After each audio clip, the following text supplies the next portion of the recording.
Sup nerds, Ben just came in third place in yesterday's regional, and he's going to give us his deck profile. Hey guys, I was playing 7 Great Demon Lords this tournament. Getting into the deck I played though. I played four of the gates. I'm not playing Mama. the Drazel Oh, that's right, Drazel's the armor. fifth one. I just like the consistency of just running 4 gates. I think this is all you need. It's cheeky, but you still have to find your 7th name eventually. Getting to rookies. Lucimon's still the best starter of the deck. Search 3 multiple times. Lucimon sets up basically what your deck wants to do. Your deck struggles with resources, and this is the best early game resource generator. You look 3, you add 1 Demon Lord, you trash the rest. So if you see multiple, you've already set up your trash for your gates. Also, his other effect by recovering a level 6 Digimon and Digivolving to Lucimon Chaos Mode is also really clutch and just a really good card. Probably the best combo in the deck. Some text. Everybody expects to play against Demon Lords at one point in the tournament, so people are going to play floodgates that hurt you, and just having floodgate removal is all the thing. Getting into our Demon Lords, I'm just going to throw all these guys out here. I'm playing 1, 2, 3, 4. 4 of the EX6 Lucimon and 1 of the BT7 Lucimon. I tested against Ancient Guerrero this week, and not having Tamer removal is really bad because they could just do whatever they want, and you can never set up versus certain decks, especially like Ancient Guerrero. So I added the Lucimon, so I have more Tamer 8. I'm also playing 1, 2, 3, 4 Billsmon, just a good toolbox card. The Digivolves, if you have 10 or more, has Rush. Just a really solid Demon Lord, but I'll probably never ever play this below 4. It's also it's one of your cheaper options, being 11 play cost, so just really good utility. He doesn't kill, but we have plenty of cards that kill in this deck. Speaking of cards that kill, I cut down my Creepymon to 3. I cut one of the Creepymons to add in the Lucimon from BT7. Creepymon's still really good. Also, these, forgot to mention that, with the Billsmon and the Creepymon, these are the cards that mill you, so these accelerate your game plan by putting cards in trash for your gate. One card I'm really glad I increased the count of. I used to run 2 and 2, but now I'm going 3-2. This card is incredible. Killing multiple things, gaining memory, keep in turn. Also, I literally want to keep one of these in my trash so I can play it back with the Lucimon Chaos Modes effect. When this card would leave the battle area, you just bottom deck a Lucimon in your trash or in his source, and he can play out a 7 Great Demon Lord from your trash. And my predominant target was this EX5 Leviathan. EX6 is also really good, but it's more like depends on the situation on when he's good. He has the effect with like the Billsmon and the Creepymon where he'll on deletion, as long as it's not by battle, when he leaves the battle area, he'll tug another name for your trash underneath your gate. So he's good at turboing. He also gets cards out of your hand because on play of a Demon Lord or your opponent plays a Digimon, you trash a card in your hand. By trashing a card in your hand, you can bottom deck the bottom 3 sources of a card. But then if you have more or equal to your opponent, you can delete one of their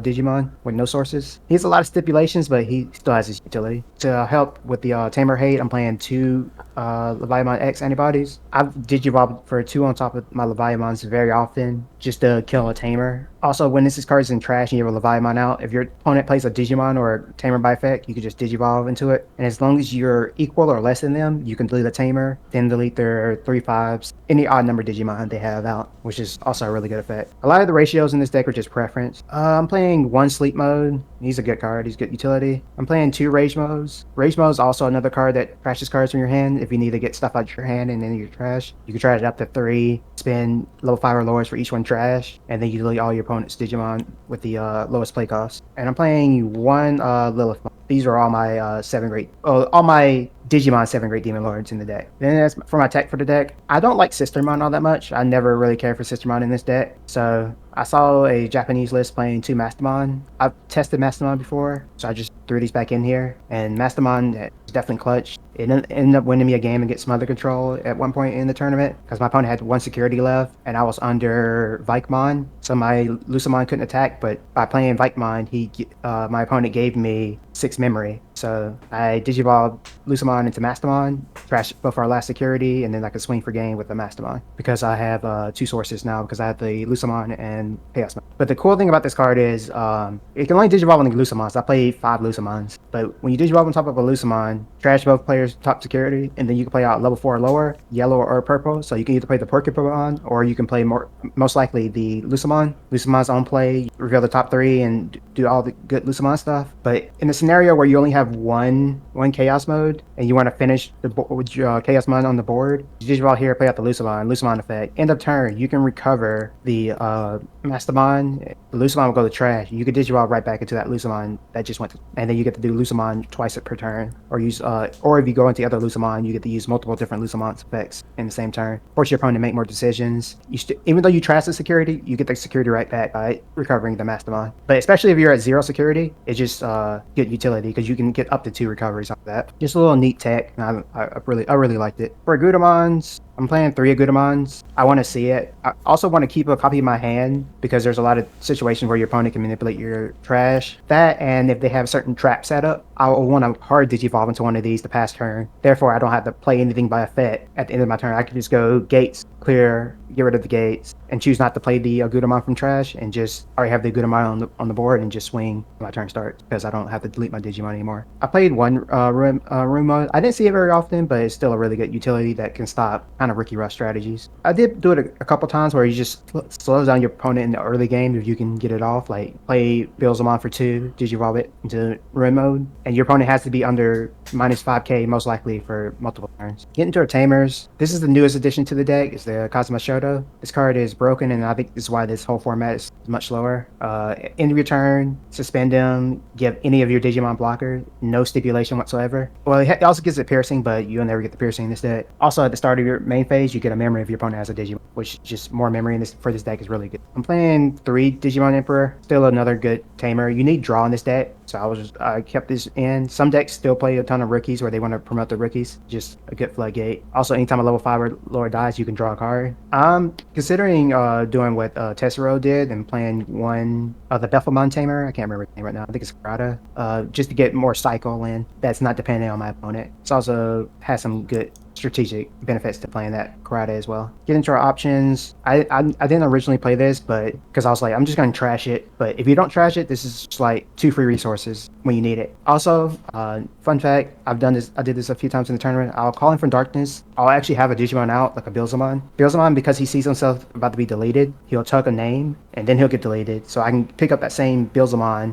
still get his effect to resolve in the same chain, because these cards don't care how they die. Because they're interruptive. Yeah, because it's interruptive, which is a really cool interaction, and it's how I can also recycle my like Lucamon and replay Lucamons. Like looping Lucamons is how you win with this deck. If you can ever get to like every turn play a Lucamon, your opponent has to deal with what comes out of the pinata on their turn. I cut down my Rise from 4 to 3. It's a good card, but in a lot of matchups you don't have the time to play this. But CN1 is also still really good. Get into like hard removal options. I play 3 Rivals. It's a good bomb and security. It's a good removal, but the all your effects that mill. This is also delays, goes into the battle area, and you can pick up any purple Digimon you need later down the road. Unfortunately, I don't play any purple Tamers, but I might in the future. 1/7 Lightning and 2 Biting Crush are to top off the rest of my options. Biting Crush, I don't really want to play it for 8, but sometimes in a pinch you need to. But it's also really good in the mirror because set up a Biting Crush, you force it into a war of attrition, and who decks out first. I didn't say that about this, but the Rise and the 7 Lightning also have the 7 Great Demon Lord trait, so these also count towards you getting 7 names underneath your gate to win. Overall, I had a pretty good tournament experience. I avoided blue decks. I still think like I don't know if I said it earlier, but I think Ancient Guru is like I've had a lot of trouble with that matchup because to play your deck you need to put things on board and they have to die. Ancient Guru bounces it back to your hand and bounces the security, so they're killing you while also countering your whole deck strategy. So that's why I put in a lot more Tamer hate than I've been playing in the past. I've tested the matchup. I've gotten it to where I can win it sometimes, but it's still not a very favored matchup. I played against Imperial today in the case tournament. My experience before with Imperial was like I can get through it as long as I have the right cards in hand. I can like power through. You can still grind the matchup, but with the addition of the option, which Digivolves them when they will die, it makes the matchup much harder. But I think that matchup is still you can still get through it, especially if you see Bilzamons at the right time and you have your trash fill and you can get them to de-Digivolve past the partitions. But overall, I think this deck is really strong and has a good place in the meta because we're getting more into a mid-range format, and in the mid-range format, OTK strategies are going to be king because eventually I have the inevitability of winning the game if I can get to it. All the conditions are met because Agudamon is just a win button. Even against Mother, I think Mother is the only deck where Agudamon comes out and it's not just instant game. Agudamon, a Mother player, and I think I didn't win until 4 turns later because I cleared like 6 Tamers, or I killed like 5 Tamers and only cleared like 2 security on the swing. So I still had to work my way through like 3 more security. I had other stuff on board, but I didn't want to give my opponent free Tamers, so I was just taking my time and trying to force my opponent to one by one have to play 1 card per turn. And also Mother is a blocker that carries over into your turn. They have at least 1 more block. But overall, I think this deck's in a good place. Just look at the results. Once the results will come out, you'll see that Tessero also won with this deck. He got first place, undefeated, same deck. His deck is slightly different from mine, so be sure to check his out. And hope you have a great day.